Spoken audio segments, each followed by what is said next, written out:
গণতন্ত্র এবং খেলাফত, গণতন্ত্র এবং খেলাফতের তফাৎটা কি?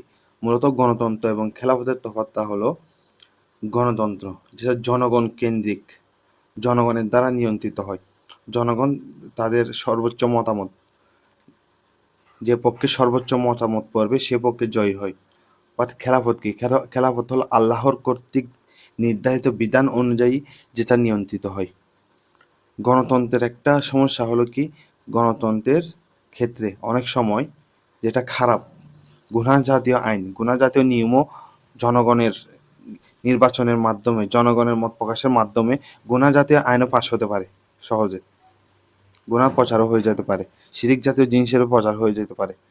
যখন এথেন্সে এই গণতন্ত্র শুরু হয়, এর কিছু সময় পরেই ওই দেশের কিছু মনীষী এবং দার্শনিকরা এই গণতন্ত্রকে সরাসরি মূর্খের শাসন ব্যবস্থা বলেছেন, যেখানে যেখানে মূর্খ ব্যক্তি, অযোগ্য ব্যক্তি ক্ষমতায় বসতে পারে। বাট খেলাফতের ক্ষেত্রে এটা হয় না।